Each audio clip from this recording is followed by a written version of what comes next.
¿Qué es la psicomotricidad?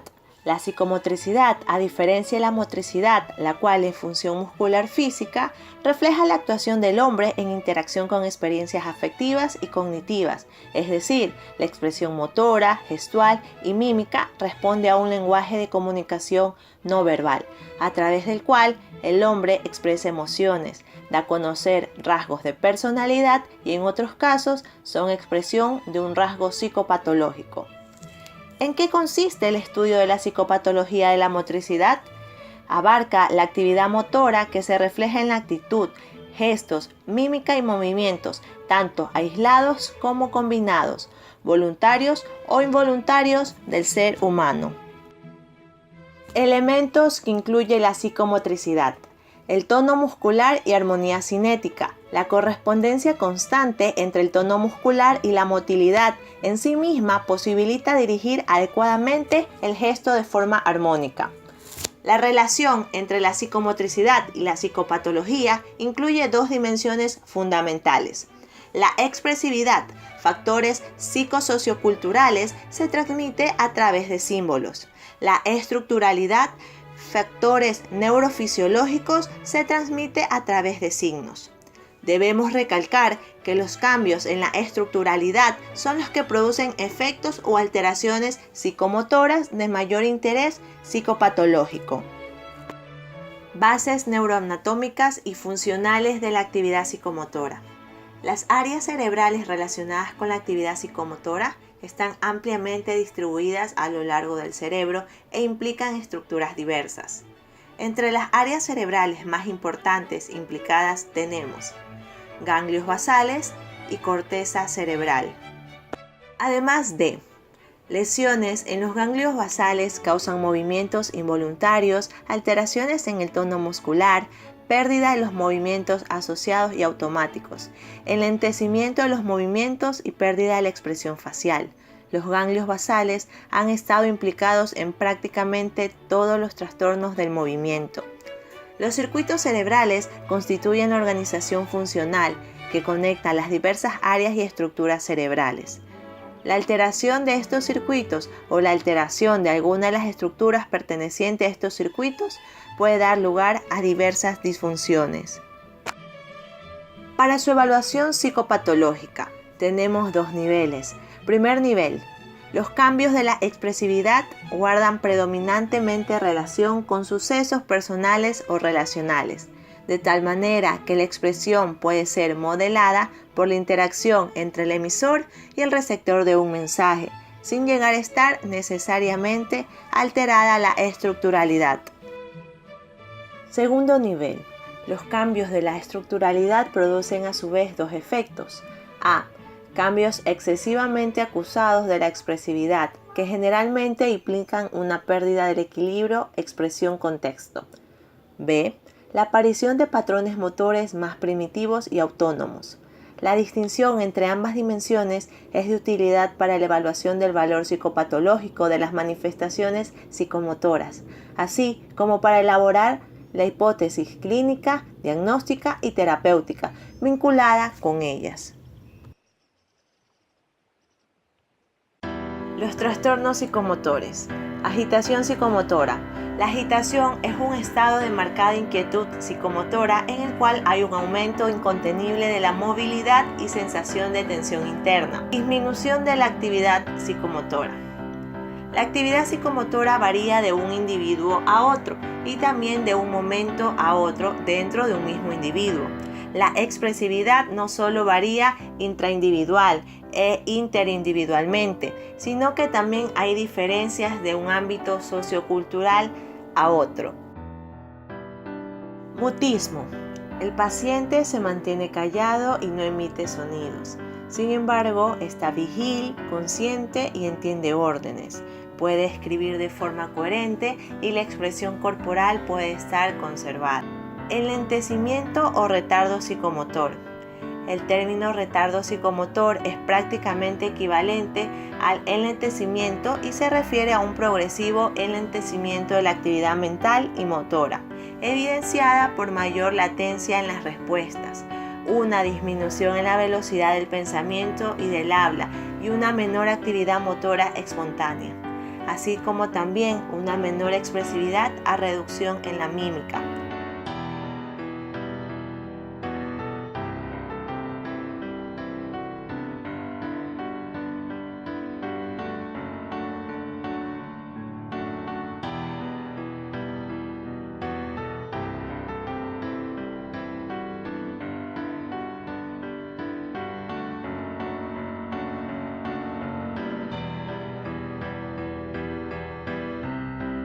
Estereotipias. Las estereotipias son repeticiones continuas de movimientos, gestos, posturas o de palabras o frases que no tienen una finalidad.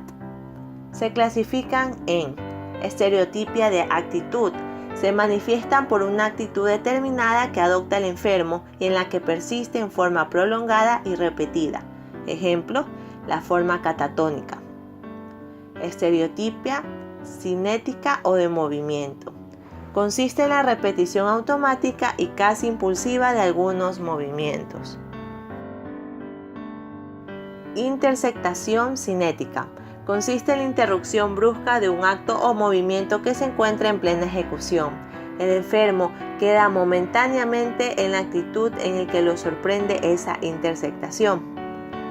Obediencia automática.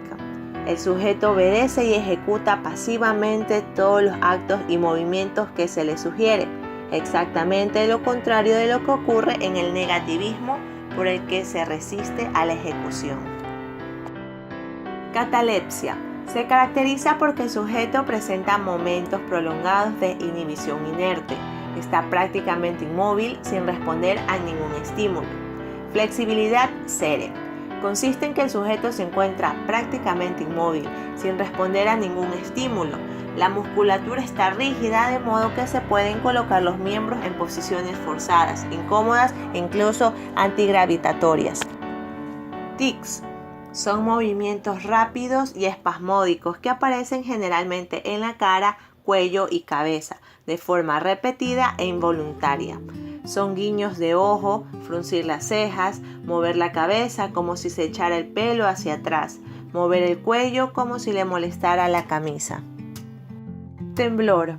Consisten en movimientos oscilatorios regulares, involuntarios y rítmicos que aparecen en una parte del cuerpo alrededor de un punto fijo. Son contractores, alternantes de músculos agonistas y antagonistas. Se localizan en las extremidades, pero pueden aparecer en cabeza, cara y lengua, rara vez en tronco. Tipos de temblores más comunes: de reposo, llamados también parkinsonianos. Van asociados a rigidez y a cinesia. Es tosco y es de 4 o 5 movimientos por segundo. Senil. Aparece en el anciano, no tiene rigidez ni acinesia. De acción. Aparece al realizar algún movimiento o cuando se mantiene una acción. Temblor del alcohólico, delirium tremens, en las convulsiones histéricas.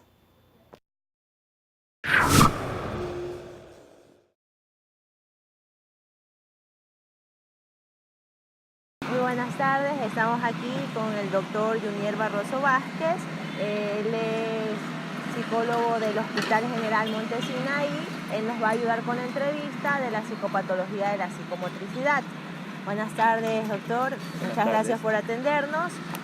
Quisiéramos hacer algunas entrevistas para conocer un poco más a profundidad de su experiencia y todo lo relacionado a la psicopatología de la psicomotricidad. ¿Te parece? Sí, cómo no. Ya, gracias. ¿Cuenta con alguna especialización en el campo de la psicología? Bueno, realmente en Cuba la psicología clínica se considera una especialización luego de haber pasado 5 años en una universidad médica. Pero el área en el que me especialicé es en el tratamiento y rehabilitación de personas con consumo de sustancias psicotrópicas. Perfecto, gracias. ¿Qué funciones realiza usted en su actual trabajo y la vinculación y cómo lo puede vincular con la psicopatología de la psicomotricidad? Bueno, el psicólogo clínico básicamente debe cumplir con 5 funciones fundamentales, que es la docencia, la investigación, la rehabilitación y entre estas 3 grandes áreas, la investigación, digamos que cubriendo esas 4 áreas fundamentalmente. Entonces, ¿Cómo aparece esto vinculado en el quehacer del psicólogo clínico? Pues nosotros como especialistas en el área de la salud mental tenemos la obligación, ¿verdad?, en primer lugar, de ejercer un diagnóstico, realizar una evaluación clínica sobre el paciente que llega a la institución, demandando de un servicio o de una atención. Entonces, en ese momento usted debe hacer su valoración clínica a partir de una entrevista en profundidad y conocer cuáles son las alteraciones que puede estar presentándose. En este caso, generalmente son los niños, ¿verdad?, de edad escolar o no escolar, y generalmente los daños que pueden aparecer ya como en el caso de los, trastornos secundarios. No sé si han escuchado hablar acá de la teoría de Vygotsky, que habla del defecto primario, del defecto secundario, y cómo manejar estas cuestiones desde el punto de vista desde la psicopatología. Entonces, desde la psicomotricidad, ¿qué podemos ver nosotros como especialistas en el área de la psicología? Un psicólogo clínico dirige, su experiencia o su labor como investigador en el área de la entrevista. ¿Y qué elementos puede aportarle la entrevista? Pues básicamente desde el momento de el perinatal, ¿verdad?, el proceso de gestación en el caso de los niños, buscar allí en las fuentes directas. ¿Cuáles son las fuentes directas? Bueno, pues mamá y papá, que es el caso de los tutores legales del niño que va a la consulta, y explorar, cuáles pueden ser todos los factores que tienen que ver con posibles alteraciones que se estén presentando, ya sea desde el punto de vista emocional, ¿verdad?, del comportamiento, de la cognición o de otras, o el conglomerado de todas esas alteraciones. A partir de esa herramienta que es la entrevista, ¿verdad?, como método diagnóstico, ya tú puedes formularte una idea de qué puede estar pasando y, lógicamente, determinar en qué áreas aparecen, alteraciones de la psicomotricidad, ¿verdad? Excelente.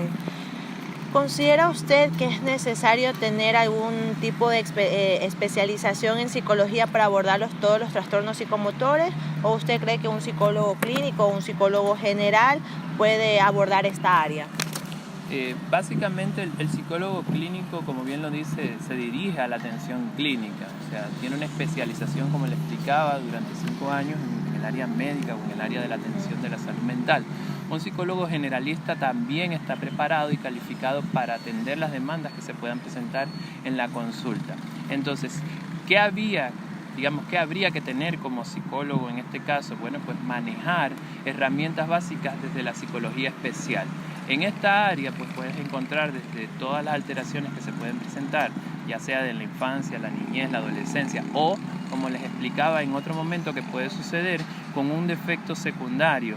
Y ustedes dirán, bueno, pero ¿y ahí cómo podría suceder el fenómeno de la psicomotricidad? Pues perfecto, tenemos una persona que nació con toda la vitalidad, con un sistema nervioso central perfecto, conservado, y que hubo un parto normal, pero que en el transcurso del tiempo sufre un accidente, que ya puede ser traumático, puede ser un golpe que provoque, cierta alteración, y allí esa alteración puede generar un cambio, ya sea en la psicomotricidad, en la cognición o en la vida afectiva de ese individuo. Ahí entonces ya el psicólogo clínico, como tiene, la herramienta del estudio, básicamente la teoría, la puede vincular a esto que le esté ocurriendo a esta persona que está demandando de un servicio. Perfecto. ¿Cuál cree usted que es el proceso a abordar y para diagnosticar los trastornos psicomotores? Bueno, básicamente, como les explicaba, un buen diagnóstico se sustenta lógicamente en una teoría bien documentada y bien, la psicopatología, que es, nuestra herramienta fundamental a la hora de hablar de alguna alteración que se pueda presentar en nuestros pacientes. Entonces, si usted tiene la capacidad para emplear teóricamente, ¿verdad?, la psicopatología como herramientas de pautas diagnósticos, amparado en la CIE-10, la clasificación estadística de la Internacional de las Enfermedades, y sumado a esto, la observación como método, ¿verdad?, y la entrevista clínica en profundidad. Usted hace una triangulación de toda esta información y comienza, a hacer un levantamiento de aquellas áreas o esferas que tienen que ver con la vida del sujeto y que pueden estar alteradas. A partir de ese momento ya usted puede decir, bueno, yo estoy haciendo un diagnóstico, ¿verdad?, nosológico o certero sobre lo que está pasando.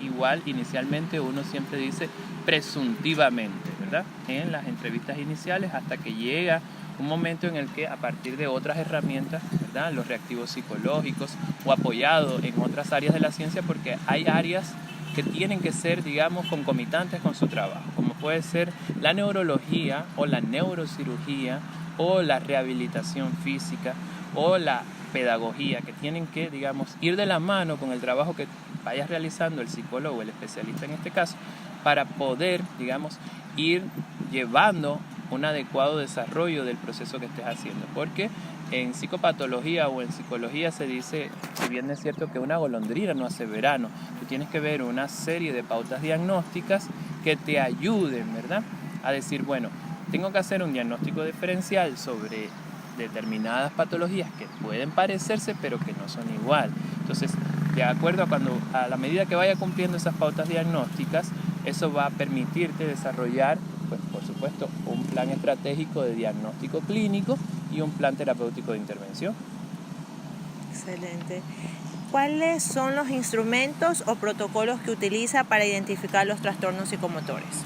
Bueno, desde la entrevista clínica, que ya la hablaba como instrumento, ¿verdad?, la observación, la información que puede traer la fuente directa, en este caso los padres, porque de ellos también pueden venir presentándote, por ejemplo, informes médicos, pueden traer resúmenes escolares o educativos, y todas estas, digamos, informaciones las puedes ir triangulando para ir, digamos, tabulando. Bueno, el criterio de la mitad más uno. Yo estoy viendo que este niño, digamos, tiene un desarrollo motor, ¿verdad? La psicomotricidad. Empecemos por ahí. Desarrollo motor. ¿A qué edad un niño debe alcanzar, digamos, la marcha? Bueno, pues antes del primer año de vida. Si este niño tuvo un desarrollo tardío de su psicomotricidad, bueno, ¿qué pasó? ¿Qué pasó con usted durante el proceso de embarazo? ¿Qué pasó durante el nacimiento, al momento perinatal? Si hubo, por ejemplo, un parto mecónio, si fue fisiológico, si fue una cesárea, si hubo un momento de hipoxia, si el niño nació íctero. O sea, usted tiene que tener todo un conglomerado de información que a usted le avale que lo que esté sucediendo con esa psicomotricidad retardada tenga que ver con un defecto orgánico en este caso, para usted ya estar ubicado, ¿verdad?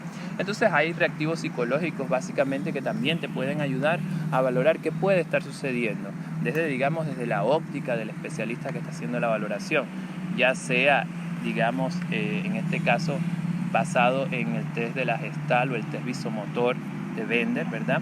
Si el niño puede ejecutarlo, o como pueden ser las pruebas de construcción, ya sean los rompecabezas, dependiendo de la edad que tiene este niño, ¿verdad?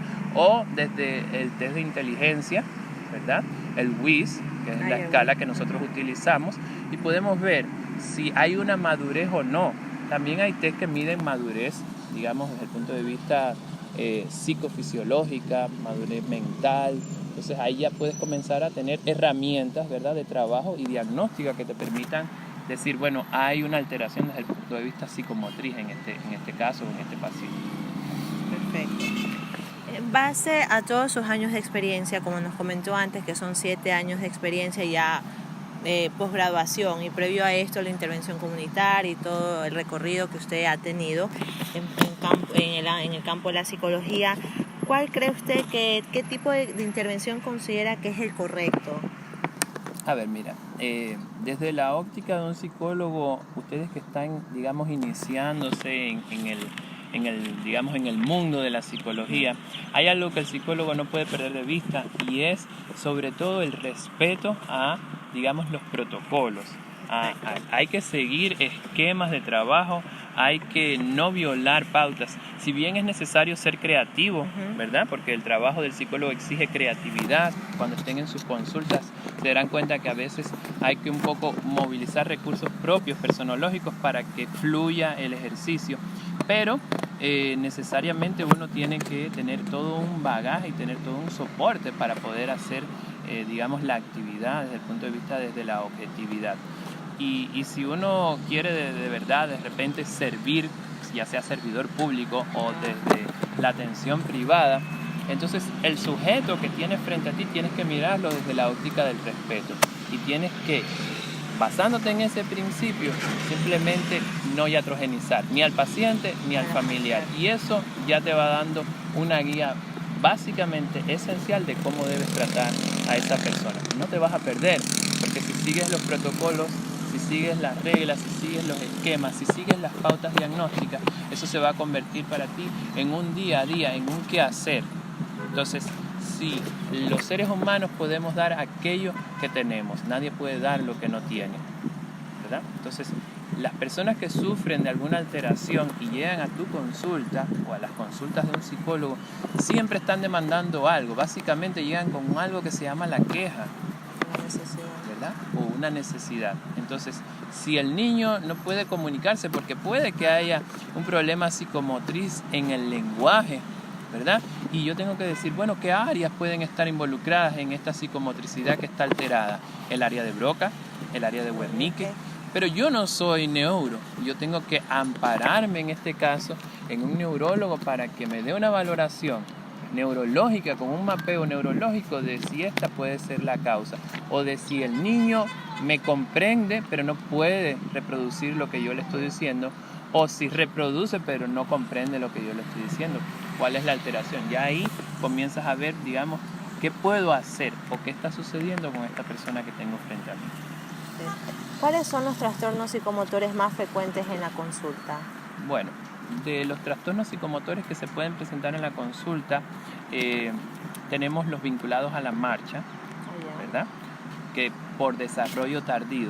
Hay una categoría que hace un tiempo ha estado cambiando y moviéndose, que son los llamados PCI, que ya no se utiliza PCI, sino PC, parálisis cerebral infantil. Sucede que los niños con parálisis cerebral infantil llegan a estadios largos de vida, entonces ya no se ven como PCI, sino se ve como parálisis cerebral. ¿Qué pasó con una parálisis cerebral? Lógico, ahí te dice, bueno, hay una parálisis, se detuvo el desarrollo de este cerebro, del sustrato anatomofisiológico en este caso. Ahora, ¿cómo yo puedo intervenir? ¿Qué puedo hacer? Bueno, pues tenés una parálisis cerebral, ¿verdad? Esa es de la psicomotricidad. Puede ser que tenga una hemiparesia o una hemiplegia. Eso está secundario ¿a qué? ¿A qué fenómeno? Es raro verlo en los niños, ¿verdad? Porque esto es secundario a una alteración más bien orgánica o biológica que tiene que ver con el funcionamiento cerebral, que pudo ser un derrame, que pudo ser un episodio íctero, ¿verdad? Entonces, de isquemia. Entonces, en el caso de una isquemia, ¿qué pudo, digamos, generar que haya una hemiplegia, una cuadriplegia, una parálisis facial o un tics? Entonces la gente dice, la psicomotricidad tiene que ver con el tics porque es un movimiento involuntario. Sí, pero yo desde la psicopatología puedo identificar que este tic apareció secundario a un evento. Ahora, ese evento puede ser estresor. Generalmente en la psicopatología infantil, véanlo así, el niño no es el del problema, generalmente, sino el entorno que está alrededor del niño. Y ustedes básicamente van a encontrar que hay 3 entornos en el que se ve involucrado un niño: la escuela, la familia y la comunidad. Entonces ahí tienen que ustedes explorar, ser expertos en la exploración y encontrar cuál es la noxa. ¿Para qué? Para poder trabajar ese, digamos, trastorno psicomotriz que se está presentando. Perfecto. ¿Cuántas sesiones en promedio son necesarias para la rehabilitación de una persona que presenta algún trastorno psicomotriz? Mira, en psicología o en psicopatología no todo está dicho. Psicopatología, como bien dice, psicopatología es el estudio del alma, la enfermedad y el discernimiento, de alguna manera, ¿verdad? Entonces, cuando usted tiene una persona con una alteración frente a usted y usted quiere hacer una intervención, va a necesitar una exploración básica inicial. Eso ya es una sesión, ¿verdad? Usted tiene que explorar, indagar, y ya está haciendo psicología desde el momento en que ese paciente se sentó en su consulta o desde que llegó acompañado de alguien. Y en los libros le pueden decir, los pacientes con trastorno del lenguaje requieren 5 sesiones, como está estipulado, por ejemplo, en el Ministerio de Salud Pública. 5 sesiones y se acabó, digamos, la intervención. Y realmente todos los pacientes en psicología cursan con 5 sesiones. Todos tienen los mismos recursos. todos son potenciados de la misma manera en el hogar, en la escuela, en el entorno. No. Entonces, esto es una variante. Y de acuerdo a las variantes, usted tiene que tener en cuenta que hay necesidades que cada paciente presenta y usted tiene que saber suplirlas. Claro, Usted no puede extenderse, ¿verdad? Cometer el error del encarnizamiento terapéutico o del apego, llegar a la transferencia o la dependencia que esta familia puede crear con nosotros. Eso puede suceder sobre todo en la inexperticia al principio, cuando uno está recién graduado con todo el optimismo ingenuo, las ganas de ayudar y de comerse al mundo, que es natural, ¿verdad? Pero si uno trabaja, digamos, desde el respeto, estas cosas se pueden ir corrigiendo. No creo que exista una pauta exacta que diga que hay que trabajar tantas sesiones. A veces ponemos camisas de fuerza, no en la psicopatología, sino en la mente de los profesionales y de las personas que nos dirigen. Y nosotros tenemos que, desde la psicología y desde el espacio que nos ocupa, cambiar esa visión. ¿Usted nos puede dar algún consejo o recomendación a nosotros, los estudiantes de psicología y futuros profesionales, respecto a la correcta intervención o al acompañamiento en general? Mira, una de las funciones del psicólogo es el acompañamiento, ¿verdad? En la vida, cuando alguien se enferma, si bien es entendible que la Organización Mundial de la Salud, desde la década del 40, estableció un concepto sobre qué cosa es salud y dice que es el completo bienestar social, subjetivo, y no solo, ¿verdad?, la ausencia o la presencia de una enfermedad. Entonces, muchas veces el hecho de que tú escuches a un paciente de manera atenta, activa, ¿verdad?, de que tú recibas a un paciente con calidez y calidad, empatía, eso ya comienza a ser parte del ejercicio de un profesional. Usted está llamado a ser un referente social. Un psicólogo traduce lo que el otro viene con un malestar. Usted tiene que ser explicativo, tiene que ser argumentativo y no puede quedarse solo en el hecho de que yo fui a la universidad. No, hay que abrirse en un horizonte de opciones. Usted debe saber de música, de arte, de religión, de cultura, de diversidad, de aceptación. No puede imponer sus criterios, porque la persona que llega allí puede venir ya con imposiciones, puede venir con una visión bastante parcializada sobre el mundo, sobre lo que los demás crean de mí. Entonces, usted debe ser neutral, en un ejercicio de neutralidad. Eso le garantiza a usted un ejercicio básicamente humano. Hoy la psicología en el mundo está llamada a ser de cambio, de transformación, a tener un papel activo en las sociedades. Antes el psicólogo era solo visto como para los locos, como popularmente se conoce. Estamos estigmatizados aún. Sí. Muchas personas creen que ir al psicólogo es por el hecho de que tengo un problema, pero hay personas que no van porque tienen un problema, hay personas porque van porque quieren mejorar ciertas áreas de su vida, ciertos aspectos, y cuando llegue alguien diciéndote yo te quiero mejorar y tú estés acostumbrado solo a tratar problemas o a potenciar áreas de enfermedad, sí. ¿Qué haces en ese caso? Entonces tienes que tener todos los recursos y las herramientas que se los puede dar la vida. Yo les recomiendo, ¿verdad?, que para este ejercicio que van a realizar, a ustedes y a sus compañeros vean una película que se llama La Sesión. Es un excelente material donde una terapista física, ella trabaja con personas que están en un cuadro, digamos, de cuadriplegia, ¿ya? Y ella hace un ejercicio de, digamos, reconocimiento de las sensaciones. Decía Vygotsky que todo ser humano aprende, aunque sea un vegetal, ¿verdad? Aunque esté en estado vegetal, nosotros podemos enseñarle. Si hay un canal que se dañó, por eso es importante el aprendizaje de la psicología especial, porque si hay un canal en un ser humano, o un canal sensorial, que es como lo conocemos, se dañó o se perdió, el cerebro va a irse a cubrir esas funciones en otras áreas. Si alguien perdió la audición o nació dañado su sentido auditivo, va a hiperbolizar otras áreas, como la visión, como el tacto, como el gusto, como el olfato. ¿Por qué? Porque el cerebro tiene áreas de asociación y esas Una áreas, neuroplasticidad. la neuroplasticidad. Si han escuchado hablar que en el año 90 y en el año 2000 se llamó la década del cerebro. Ahí se hicieron estudios importantísimos neurocognitivos, ¿verdad? Entonces hay todo un, digamos, espectro ahorita que nos permite a nosotros abordar áreas del conocimiento que antes estábamos en zonas oscuras o en zonas de silencio, que no sabíamos qué pasaba. Pero hoy, gracias al desarrollo tecnológico y a las herramientas que el propio hombre ha ido diseñando, y el propio psicólogo, como le decía, es un investigador nato. El psicólogo que no investiga está condenado a vivir en la obsolescencia, porque la investigación día tras día te lleva al estudio permanente. Gracias por la entrevista y estamos muy agradecidos por su ayuda. Que tenga buena tarde.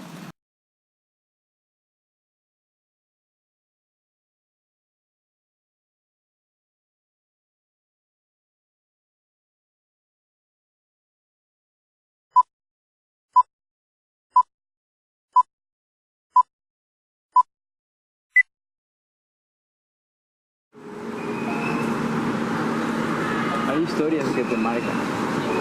Yo tenía una vida, te podría decir, asegurada, con un futuro exitoso, pero todo cambió cuando perdí en una trágica tarde a mi hermana. Aquel fue el comienzo de un montón de declives en mi vida, que al final terminaron por marcar el descenso de lo que se podría decir un infierno total. Al principio, por la muerte de ella, todo para mí dejó de importarme. Ya no quería entrenar, ya no quería correr, ya no quería estudiar. Tenía continuas discusiones con mis padres, debido a que ellos buscaban animarme a que deje ese pasado oscuro atrás, a que retome mi antiguo estilo de vida, pero yo me negaba rotundamente. Mi mamá trataba de consolarme, pero era en vano. Continuamente yo rechazaba sus argumentos, mientras que a mi padre siempre lo confrontaba en continuas discusiones. Yo solo vivía ahondado en el dolor de su partida, que no me dejaba vivir en paz. Pero en un intento por salir de ese infierno, mis padres me recomendaron ir con una psicóloga. Muy buenos días, me presento, yo soy la psicóloga Adriana Silva. Cuéntame, ¿qué te puedo ayudar? ¿Cuál es tu motivo de consulta? Bueno, en realidad he venido aquí porque mi hermana se murió unos meses atrás.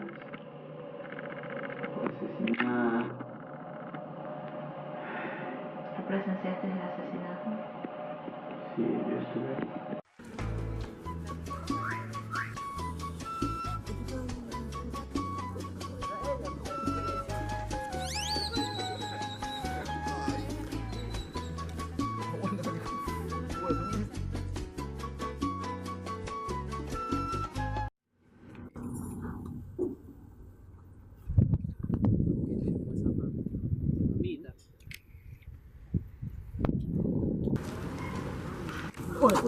¡Suélteme! ¡Suélteme!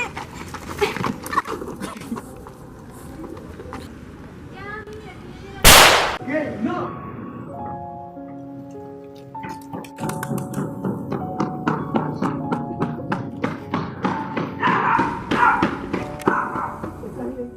¡Que no! ¡Por favor, no! ¡No te mueras! ¡Alguien ayuda, por favor! ¡No! ¡No, que no! Despierta. No te quiero perder. No, que no. ¡Alguien, por favor! Despierta, Kay, despierta. No, Kay. Tráeme un pañuelo. Taparte la herida. No sangres, por favor. Resiste. Resiste. Alguien, ayuda.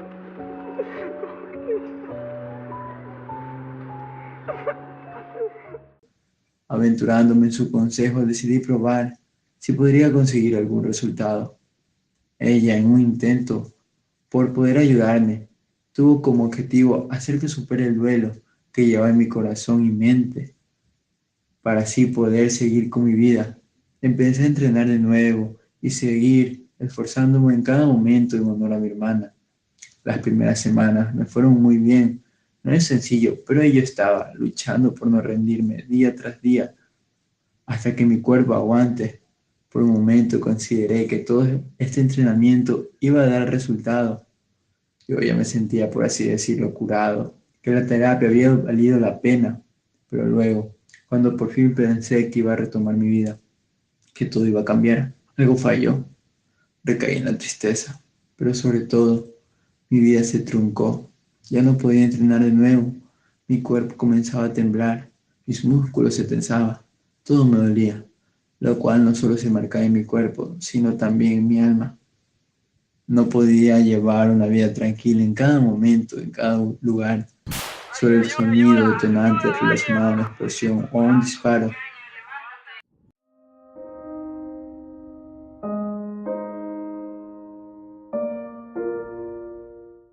¿Cómo estás? Bienvenido, Alan. ¿Cómo te ha ido hoy? ¿Te sucede algo? No sé,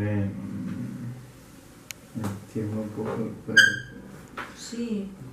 Estás agitado, recién llegas de los entrenamientos, que estás Sí. entrenando demasiado. No, ya no puedo entrenar. Siento, no sé. Trata de mirarme, Alan, por favor. Eso.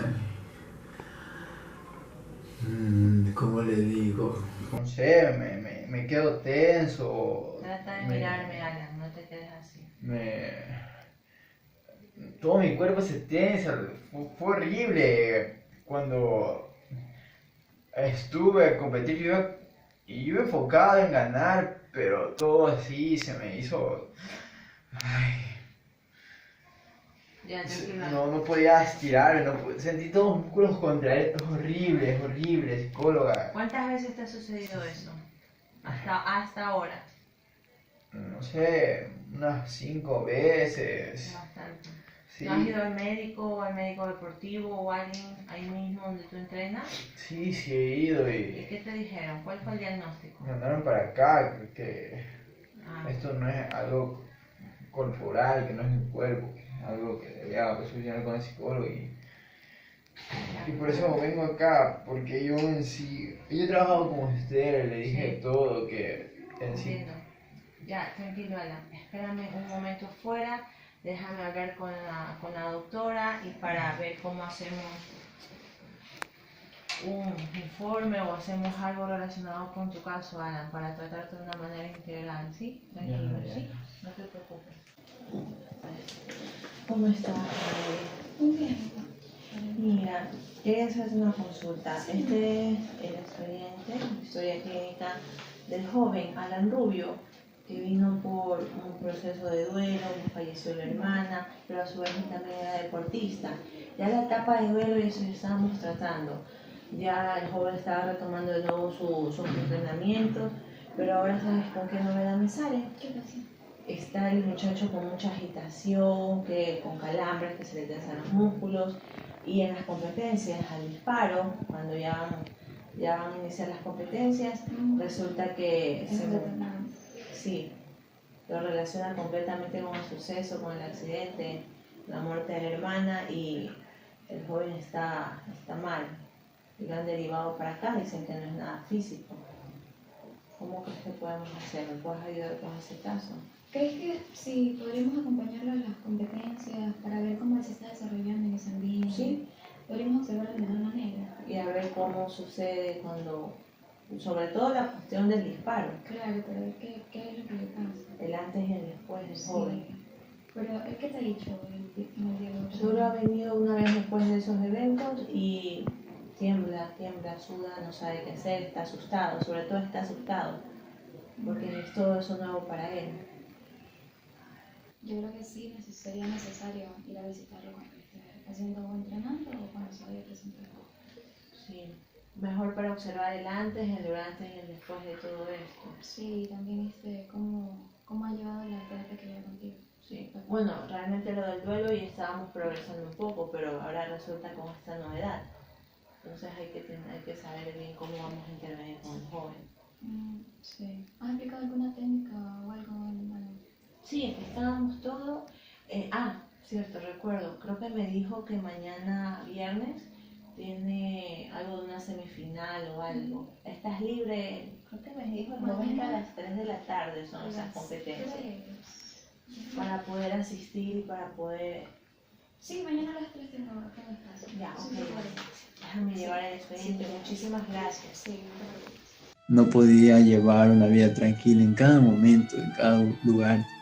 Solo el sonido detonante relacionado a una explosión o a un disparo. Comenzaba esta amarga situación, la cual no he superado, ni sé si podré superar. Lo único que espero ahora es poder salir vivo de esta situación. Y aquí, no sé cuándo o dónde será la próxima recaída, pero espero poder salir algún día de este amargo tormento.